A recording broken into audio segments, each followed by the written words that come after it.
ৰাইজৰ দলৰ সামগ্ৰিকভাৱে বিৰোধীৰ ফলাফল যদিও আশা কৰা ধৰণৰ নহ'ল, কিন্তু সামগ্ৰিকভাৱে আজিৰ তাৰিখত আপোনালোকৰ এজনৰ পৰা দুজন হ'ল, অৰ্থাৎ 100% গ্ৰোথ পাইছে, গ্ৰোথ ৰেট যদি চাওঁ। গতিকে সেই হিচাপত মই ভাবোঁ ৰাইজৰ দলৰ এইটো আৰম্ভণি, মানে প্ৰথম দ্বিতীয়টো নিৰ্বাচন, বিধানসভা নিৰ্বাচন, গতিকে ৰাইজৰ দলে সেইভাৱে ল'ব। নিশ্চয়কৈ আচলতে শিৱসাগৰবাসী আৰু ধিংবাসী ৰাইজে আচলতে দুটাকে চিট আমাক জিকুৱাবলৈ সক্ষম হ'ল। তাৰ বাবে মই দুয়োটা সমষ্টিৰ প্ৰতিগৰাকী শ্ৰদ্ধাৰ নাগৰিকক মই শ্ৰদ্ধা নিবেদিছোঁ, ধন্যবাদ জ্ঞাপন কৰিছোঁ, আৰু লগতে সমগ্ৰ অসমৰ জনতাক ধন্যবাদ জ্ঞাপন কৰিছোঁ। আমি হয় পৰাজয় বৰণ কৰিছোঁ, 13টা চিটত খেলিছিলোঁ বিৰোধী ঐক্য মঞ্চত থাকি, তাৰে ভিতৰত 2টা চিটতহে আমি জিকিলোঁ, বাকী 11টা চিটত আমি পৰাজয় বৰণ কৰিলোঁ। কিন্তু আপোনালোকে জানে যে ৰাইজৰ দল এটা আঞ্চলিক দল, 2021 চনত জন্ম লাভ কৰা এটা দল, নতুন দল, আৰু এই দলটোৱে আচলতে আমাৰ যি নেতা, এই দলৰ যি নেতা অখিল গগৈ ডাঙৰীয়াৰ যি সংগ্ৰাম, তেখেতৰ ৰাজনীতিত অহাৰ আগৰ যি সংগ্ৰাম, সেই সংগ্ৰামৰ কথা গোটেই অসমবাসী ৰাইজে জানে, যাৰ পৰিপ্ৰেক্ষিতত আজি শিৱসাগৰবাসী ৰাইজে আচলতে তেখেতৰ প্ৰতি থকা মৰম আৰু শ্ৰদ্ধা তেখেতসকলে দেখুৱাই দিলে, অখিল গগৈ ডাঙৰীয়াক জিকুৱালে। সেইবাবে শিৱসাগৰবাসী, গোটেই অসমবাসী আৰু অখিল গগৈ ডাঙৰীয়াই অনাগত দিনত যি বিৰোধীৰ আসনৰ যি মৰ্যাদা, বিৰোধীৰ আসনৰ যি ভূমিকা, সেই ভূমিকা তেখেতে মানে তেখেতৰ সংগ্ৰামী যাত্ৰাৰে তেখেতে পালন কৰি যাব বুলি আশা ৰাখিছোঁ। কেৱল আশাই নহয়, আমি ৰাইজৰ দলে তেনেদৰে আগবাঢ়ি আছোঁ, যাৰ পৰিপ্ৰেক্ষিতত অসমৰ ৰাইজে আচলতে মানে অখিল গগৈ ডাঙৰীয়াক জিকাই পঠালে। এই যে আমি যে বিৰোধী ঐক্য মঞ্চত থাকি যে আচলতে যেনেদৰে আচলতে আমি ফলাফল পাব লাগিছিল নাপালোঁ, কুমুদা কিয় নাপালোঁ? প্ৰশ্ন বহুতে হয়তো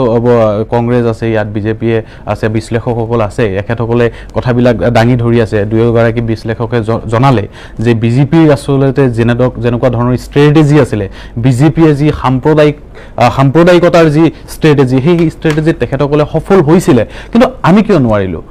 আচলতে নিৰ্বাচন যেনেদৰে খেলিব লাগিছিল আচলতে আমি তেনেদৰে খেলিব পৰা নাই। এই ব্যৰ্থতাখিনি আমি স্বীকাৰ কৰিছোঁ। ঠিক আছে, মুস্তাফিজুৰ স্বীকাৰ কৰিছে। মই আমাৰ লগত আলোচনাত অৰ্ণৱ ভৰালী, অসম গণ পৰিষদৰ মুখপাত্ৰ, তেখেতকো স্বাগতম জনাইছোঁ। মই ডক্টৰ দেৱজিৎ মহন্ত, ইমান বেছি ভাল ফলাফল হোৱাটো ভাল নহ'ল নেকি বাৰু? মানে যদি আমি উল্টাকে ভাবোঁ, ইমান বেছি যিটো ফলাফল হ'ল, এই বেছি ভালটোৱে বৰ ভাল নহ'ল নেকি? আপোনালোকেও ভবা নাছিল নেকি? এই বেছি ভাল হোৱাটো ভাল পোৱা নাই নেকি? মই যদি উল্টাকে আপোনাক প্ৰশ্ন কৰোঁ, মই ভাল পোৱা নাই, ইমান বেছি ভাল হোৱাটো ভাল পোৱা নাই। নহয়, শাসকীয় দল হিচাপে মই সেইটো কেতিয়াও নকওঁ। প্ৰথম কথা, এই বিজয় জনতা জনাৰ্দনৰ বিজয়, এই বিজয় অৱধাৰিত আছিল। কিয় জানেনে? ভুৱা, মিছলীয়া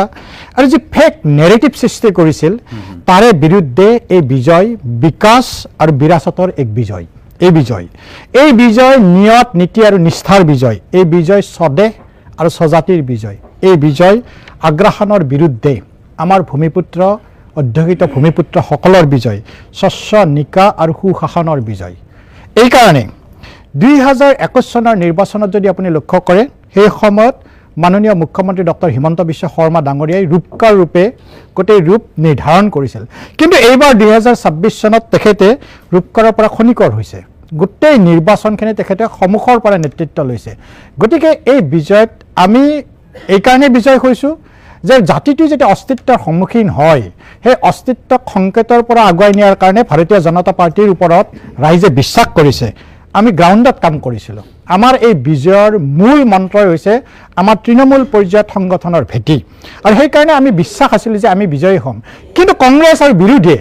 আমি যিটো কনফিডেণ্ট, তেওঁলোকে অভাৰ কনফিডেণ্ট হৈ গ'ল। তেওঁলোকে আণ্ডাৰ কাৰেণ্টৰ কথা ক'বলৈ আৰম্ভ কৰিলে। সেইকাৰণে মই ভাবোঁ তেখেতসকলে যি অভাৰ কনফিডেণ্ট হ'ল, যেনেদৰে বাৰে বাৰে জুবিন গাৰ্গ ডাঙৰীয়াৰ পত্নীয়ে বাৰে বাৰে অনুৰোধ কৰাৰ পিছতো তেখেতক ৰাজনীতিৰ মঞ্চলৈকে টানি অনা হ'ল। কি কাৰণত? এটা ছাবজুডিচ বিষয়, ন্যায়ালয়ৰ বিচাৰাধীন বিষয় এটাক তেখেতসকলে 5টা দাবীৰ মাজত এটা দাবীত সোমাই দিলে। তাক তেখেতসকলে বিৰোধীয়ে এনেকৈ সজাব খুজিলে যে বিজেপি কৰিছে মানে আপুনি জুবিন গাৰ্গৰ অনুৰাগী নহয়, বিৰোধী হয়। মই কি জুবিনৰ গান ভাল নাপাওঁ? গতিকে তেনেকুৱা কথাবিলাক মানুহে ভাল নাপায়। মানুহে কি ভাল নাপায় জানে? উজনি অসম মানেই তিনি গগৈ মানে তিনি গগৈ আহোম কিয় তাৰে আপুনি তৰংগ গগৈ আজি ৮০,০০০ ভোটত জয় হৈছে তেখেত কি আহোম নহয় আপুনি চক্ৰ গগৈ যিয়ে লুৰিণজ্যোতি গগৈক পৰাজিত কৰিছে তেখেত কি আহোম নহয় আমাৰ সুশান্ত বৰগোহাঁই কি আহোম নহয় গতিকে এই যি এটা নিগেটিভ নেৰেটিভ সৃষ্টি কৰিব খুজিছিল সেইটো মানুহে একচেপ্ট কৰা নাই গৌৰৱ গগৈ ডাঙৰীয়া অসমৰ স্বাধীনতা আন্দোলনৰ পিছত প্ৰথমগৰাকী ব্যক্তি যিয়ে সংসদত আটাইতকৈ বেছি সময় নিজৰ বক্তব্য ৰখাৰ সৌভাগ্য বুলি মই কৈছোঁ সৌভাগ্য লাভ কৰিছে তেখেতে কিয় কোনটো সময়ত এটা বাইট উলিয়াই দিয়ক যি যোৰহাটক লৈ কথা কৈছে এটা বাইট উলিয়াই দিয়ক যি বৃহত্তৰ অসমীয়া জাতিটোৰ প্ৰতি কথা কৈছে তাৰ কিমান সময় এই আমাৰ নিজৰ ৰাজ্যখনৰ কাৰণে নিজৰ মাতৃভূমিৰ প্ৰতি তেখেতে কথা ক'লে তাতকৈ ডাঙৰ কথা কি জানে তাতকৈ ডাঙৰ কথা হয় এই যে আপুনি নিজক কেতিয়াবা প্ৰশ্ন কৰাৰ প্ৰয়োজন হয় যদি গৌৰৱ গগৈ ডাঙৰীয়া তৰুণ গগৈ ডাঙৰীয়াৰ পুত্ৰ নহ'লহেঁতেন তেতিয়াহ'লে অসম প্ৰদেশ কংগ্ৰেছৰ তেখেত সভাপতি হ'লহেঁতেন নে গতিকে যি পেৰাচুট লেণ্ডিং সকলো সময়তে নহয় যদি তেখেতে পেৰাচুট লেণ্ডিং নকৰিলে হয় তেখেতে বুজি উঠিলেহেঁতেন যে গৌৰৱ গগৈ যেতিয়া লোকসভাত জয় হৈছিল তাৰে পিছত যি নিৰ্বাচন হ'ল পঞ্চায়ত নিৰ্বাচন তাৰে গোটেই বৃহত্তৰ যোৰহাটৰ লোকসভাত 40টা ZPC জিলা পৰিষদত এটাতো জয় নহ'ল গতিকে তেখেতে ভুলৰ পৰা কেতিয়াও শিক্ষা নলয় গতিকে মই সেইকাৰণে ক'ম এটাই কথা বিশেষকৈ আমাৰ এই বিজয় আমি যি 90টা সমষ্টিত দিছিলোঁ 90টাৰ ভিতৰত 81 জনে আমাৰ বিজয়ী হৈছে আপুনি যদি পাৰ্চেণ্টেজ কেলকুলেট কৰে 90% আসন আমি জয় কৰিবলৈ সক্ষম হৈছোঁ গতিকে এনেকৈ নেৰেটিভ নহয় আমাৰো জেনজি প্ৰতিনিধিয়ে বহুত জয় প্ৰত্যেকজন জেনজিৰ আমাৰ যি নৱপ্ৰজন্মৰ প্ৰতিনিধি যিকেইজন আমি দিছিলোঁ গোটেই জয় হৈছে গতিকে যদি এনেকৈ নেৰেটিভ সৃষ্টি কৰিব খোজা হয় যে জেনজিয়ে ভোট দিয়া নাই ঠিক তেনেকুৱা নহয় আছুৰ ঔৰসত জন্মগ্ৰহণ কৰা আপুনি লুৰিণজ্যোতি গগৈ ডাঙৰীয়াই কিয় এদিন সময় নাপালে 860গৰাকী শ্বহীদৰ যি স্মাৰক বৰাগাঁৱত বনোৱা হ'ল অন্ততঃ অলপ সময় উলিয়াই তাত শ্ৰদ্ধাঞ্জলি দিব নোৱাৰে সৰু হৈ যায় নেকি গতিকে এই সকলোবিলাক কথা লগ লাগি তাতকৈ ডাঙৰ কথা তিনিটা কাৰণত এইবাৰ আমাক ভোট দিছে প্ৰথম জাতিটোৰ অস্তিত্ব খিলঞ্জীয়া ভূমিপুত্ৰ ৰক্ষাৰ কাৰণে দ্বিতীয় তেখেতসকলে বাৰে যেতিয়া বিৰোধ কৰে উন্নয়নৰ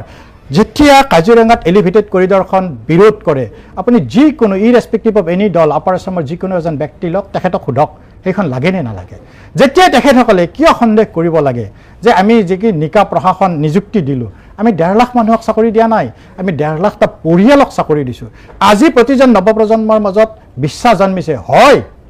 পঢ়িলে মই এটা চাকৰি পাম আগতে প্ৰশ্ন কৰিছিল পঢ়িলে কি হ'ব পইচা আছে কিনিবৰ কাৰণে এইখন ভাৰতীয় জনতা পাৰ্টি নেতৃত্বাধীন এদিন চৰকাৰে এক পৰিৱৰ্তন আনিছে কি পৰিৱৰ্তন এয়া হ'ল আস্থা আৰু বিশ্বাস হয় এইবোৰ বিষয়ে আমি উলিয়াই আনিম মই মনোজ কুমাৰ নাথ যদি মই আপোনাক দুটা কাৰকৰ কথা যি দুটা কাৰকে সৰ্বাধিক হিট কৰিছে এই গোটেই ফলাফলটোৰ ক্ষেত্ৰত আপুনি কি দুটা কাৰকৰ কথা ক'ব নিশ্চিতভাৱে যদি আপুনি প্ৰথম কাৰকটো চাব খোজে তেতিয়াহ'লে দেখিব যে বিজেপিৰ যিটো জনকৌশল আছে যে নিৰ্বাচন কেন্দ্ৰিক জনকৌশল নেৰেটিভ সৃষ্টি শ্লোগান সৃষ্টি গোটেই এই জনকৌশলটো অতি কাৰ্যকৰী প্ৰমাণিত হৈছে কিন্তু জনকৌশল থাকিলেই নহ'ব ৰাজনৈতিক দল এটাৰ বাবে সেই জনকৌশলটো নিৰ্বাচনৰ সময়ত তৃণমূল পৰ্যায়লৈ নিয়াটো আটাইতকৈ গুৰুত্বপূৰ্ণ কথা আৰু বিজেপিয়ে যিটো মাইক্ৰ' মেনেজমেণ্ট ছিষ্টেম কৰি গৈছিলে সেই সাংগঠনিক তৃণমূল পৰ্যায়ৰ দলটোৰ দৃঢ় সাংগঠনিক স্থিতি আৰু এই মাইক্ৰ' মেনেজমেণ্টটোৱে তেওঁলোকৰ সম্পূৰ্ণ জনকৌশলটো তৃণমূল পৰ্যায়ত আপোনাৰ বুথ পৰ্যায়ত আৰু নিৰ্বাচনৰ ভোট গ্ৰহণ শেষ মুহূৰ্তটোলৈকে মিনিটটোলৈকে ভোট কেন্দ্ৰত কাৰ্যকৰীকৰণৰ ক্ষেত্ৰত বিজেপিৰ নেতা কৰ্মীসকলে যি তৎপৰতা প্ৰদৰ্শন কৰিছিল তাৰ ফলতেই আজি এনেকুৱা ধৰণৰ এটা অভাৱনীয় সাফল্য তেওঁলোকে লাভ কৰিছে যিটো সাংগঠনিকভাৱে এই যোৱা দুটা কাৰ্যকালত 10 বছৰীয়া কাৰ্যকালত বিজেপিয়ে অতি মসৃণভাৱে নিজৰ সাংগঠনিক স্থিতিটো মজবুত কৰি তুলিছে আৰু সেই সাংগঠনিক স্থিতিৰ আধাৰতেই বিজেপিয়ে প্ৰথমৰ পৰাই নিৰ্বাচনটো যি ধৰণৰ যেনেধৰণে পৰিচালনা কৰিব বিচাৰিছিল তৃণমূল পৰ্যায়লৈকে সেই জনকৌশলটো লৈ যাবলৈ সক্ষম হৈছে দ্বিতীয়তে তেওঁলোকৰ যিটো হিতাধিকাৰী যিবিলাক আঁচনি আছিলে সেই আঁচনিৰ যিবিলাক উপভোক্তা আছিলে হিতাধিকাৰী যিখিনি আছিলে সেইখিনি তেওঁলোকে হিতাধিকাৰী সৃষ্টি কৰিয়েই বহি থকা নাছিলে সেই ভোটখিনি যাতে সেই হিতাধিকাৰীখিনি যাতে ভোটলৈ কনভাৰ্ট কৰিব পাৰে তাৰ কাৰণে যি চেষ্টা চলাইছিলে সেই চেষ্টাবিলাক সম্পূৰ্ণৰূপে ভোটলৈ পৰিৱৰ্তন হৈছে আপুনি দেখিছে কিছুমান সমষ্টিত ৮০-৯০ হাজাৰ ভোটৰ ব্যৱধানত প্ৰাৰ্থী বিজয়ী হ'ব পাৰিছে সেই কথাটো কিন্তু বিৰোধী দলসমূহে মনত ৰখা ভাল হিতাধিকাৰী সৃষ্টি কৰিলে নহ'ব তাক ভোটলৈ কনভাৰ্ট কৰা যিখিনি টেকনিকেল কৌশল আছে কাৰণ আছে সেই গোটেইখিনি কৰিবগে বিজেপিয়ে সাংগঠনিকভাৱেও সম্পূৰ্ণৰূপে নিজকে প্ৰস্তুত কৰি তুলিছেগে আৰু তাৰেই ফলাফল আজি লাভ কৰিছে তাৰো কোনো দ্বিমত ঠিক আছে মই নয়নজ্যোতি ভূঞা মই আপোনাৰ ওচৰলৈ আহিছোঁ ইয়াৰ বাহিৰে যিটো কথা আমাৰ নাথ ডাঙৰীয়ে ক'লে ইয়াৰ বাহিৰে কোনটো কাৰকক আপুনি ১ নম্বৰ কাৰণ বুলি ভাবে যে ইয়াত বহুতেই কৈছে যে আজিৰ তাৰিখত বহুতেই ক'ব খোজে যে চৌল কাৰণ ডক্টৰ হিমন্ত বিশ্ব শৰ্মা জন আশীৰ্বাদ যাত্ৰাৰ পৰা যদি বাকীখিনি দেখা যায় বহুত এগ্ৰেছিভলি তেওঁ লাগিছে আৰু সেই কথাটোৱে one of the major cause ধন্যবাদ ডক্টৰ দাস মনোজ দাই খুব দুটা কাৰণ কৈছে কিন্তু মই ভাবোঁ সেই দুটা কাৰণৰ উপৰিও মেথমেটিকেলি অংকৰ দিশৰ পৰা ৰাজনীতিৰ যদি আপুনি ডিলিমিটেশ্যন প্ৰচেছটো চাই হিমন্ত বিশ্ব শৰ্মাই যিটো কথা কৈ আছে যে আমি ১০৩টা সমষ্টিতে জিকিব পাৰোঁ আজি সেইটোৱে হৈছে আচলতে ডিলিমিটেশ্যন প্ৰচেছটোৱে আগতে ধৰক ২০১৬ চনত NDA এলায়েন্সত 85 সিট আছিলে 85খন আছিলে ২১ চনত সেইটো ৭৫খন হ'ল 10খন কমিল কিন্তু এইবাৰ এই ডিলিমিটেশ্যন প্ৰচেছটোৰ এই যে পুনৰ নিৰ্ধাৰণৰ যিটো এটা প্ৰচেছ চলিলে এইটোৱে কিন্তু কমেও আজি যিটো ৰিজাল্ট ওলাইছে আমি ১৪খন আসন পাব বুলি ভাবিছিলোঁ তাৰ পৰা কিন্তু আজি দেখিলোঁ যে প্ৰায় তাতকৈ বেছি আসন বিজেপিয়ে পালে এই NDA মিত্ৰজোঁটে পালে আশা কৰা ধৰণতকৈ আপোনাৰ AGPয়ে লগাতকৈ বহুত বেছি আসন পাই গ'ল আমিতো ৫খনৰ ওপৰত পাওঁ বুলি ভবা নাছিলোঁ এতিয়াও কিন্তু তেওঁলোকে ৫খন বেছিকৈ পালে এতিয়ালৈকে লিডিং কৰি আছে তেওঁলোকে মই ভাবোঁ এইটো এটা স্যাৰ ৯খন পালে গতিকে আমি আশা কৰাতকৈ তেওঁলোকে ৪খন আসন এতিয়ালৈকে বেছিকৈ পাইছে তাৰমানে এই ডিলিমিটেশ্যন প্ৰচেছটোৱে মানুহক পলাৰাইজ কৰাত মানুহক মানে মেৰু বিভাজনৰ এটা